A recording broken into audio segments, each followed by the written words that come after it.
आज कुशीनगर में जो भगत बुद्ध के वहाँ पर निर्माण स्थल है, यहाँ तमाम SC ST OBC और बहुजन संगठनों ने मिलकर संविधान दिवस समारोह का आयोजन किया।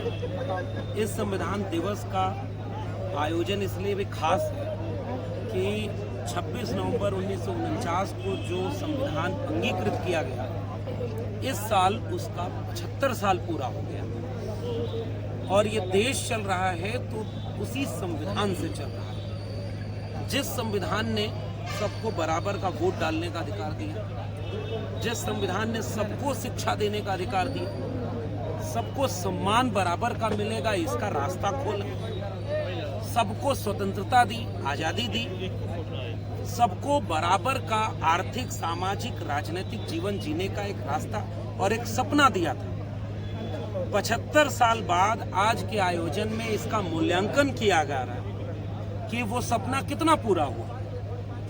क्या गरीब की गरीबी दूर हुई या वो 80 किलो अनाज पर जीवन जीने को मजबूर किया जा रहा है? 5 किलो अनाज पर 80 करोड़ लोग, चंद अरबपतियों की सूची बढ़ गई।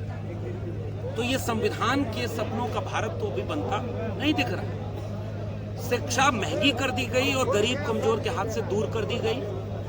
रोजगार में आलम यह है कि 45 साल में बेरोजगारी सबसे ज्यादा है। रोजगार नौजवानों को मिल नहीं रहा, इसलिए उन्हें सांप्रदायिकता का रोजगार देने की कोशिश की जा रही है। भारत खोदो अभियान के तहत संविधान कहता है कि सबको समानता, सबको न्याय, आर्थिक, सामाजिक, राजनीतिक। तो संविधान को खतरा उनसे है जिनके ऊपर संविधान को लागू करने की जिम्मेदारी थी, संविधान के सपनों को पूरा करने की जिम्मेदारी थी।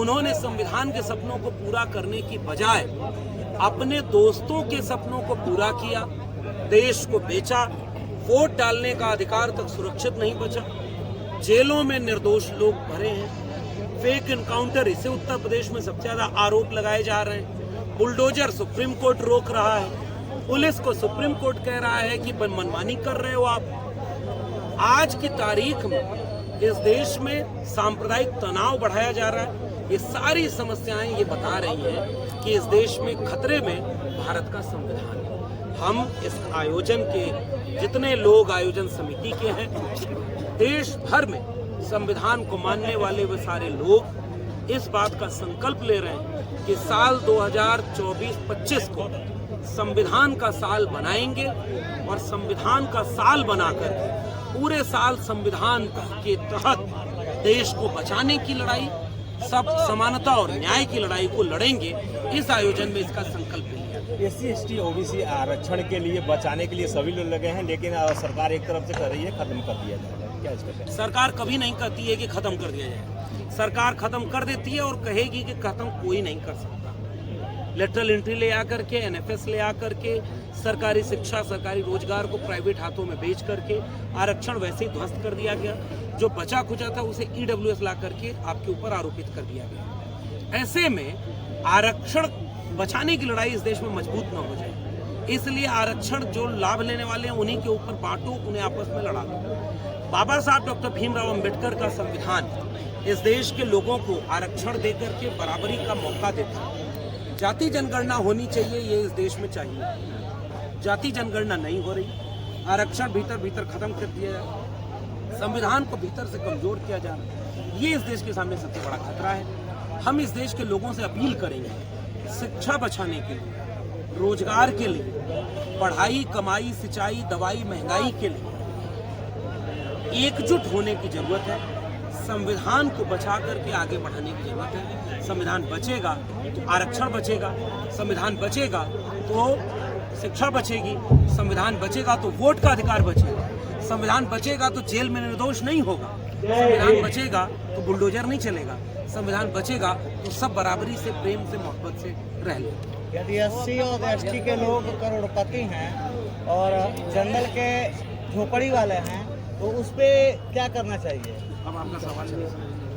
अभी कुछ ही दिन पहले सुप्रीम कोर्ट ने, एक मिनट, कुछ दिन पहले ही सुप्रीम कोर्ट ने उत्तर प्रदेश की शासन व्यवस्था को लेकर के, मैंने अभी टिप्पणी कर दी कि कोर्ट ने कह दिया पुलिस एंजॉय कर रही है पावर। ऐसा आदेश पारित करेंगे कि वो याद रखेंगे। लेकिन वो एक ऑब्जर्वेशन था। उत्तर प्रदेश में फेक इनकाउंटर के नाम पर सबसे ज़्यादा सवाल उठाए गए। उत्तर प्रदेश की पुलिस के ऊपर यह आरोप लगा कि पुलिस ही पुलिस को पकड़ रही है। परमानेंट डीजीपी आज तक नहीं है। थानों में किसकी सुनवाई और किसकी नियुक्ति हो रही है पूरा उत्तर प्रदेश जानता है। इसलिए उत्तर प्रदेश सबसे ज़्यादा मुश्किल भरा प्रदेश है, क्योंकि संविधान विरोधी लोगों की प्रयोगशाला बनता जा रहा है उत्तर प्रदेश। अगर उत्तर प्रदेश में संविधान विरोधी कामयाब हो गए तो पूरे देश में संविधान खतरे में और ज्यादा रहेगा। इसलिए उत्तर प्रदेश के लोगों की जिम्मेदारी ज्यादा है। ये बुद्ध कबीर की धरती है, लोहिया के अंबेडकर की धरती है। इस जगह पर संविधान ही चलेगा और संविधान बचाने वाले एकजुट होकर के अब संविधान को बचाने की एक अंतिम लड़ाई की तरफ आगे बढ़े। बहुत धन्यवाद। धन्यवाद सर।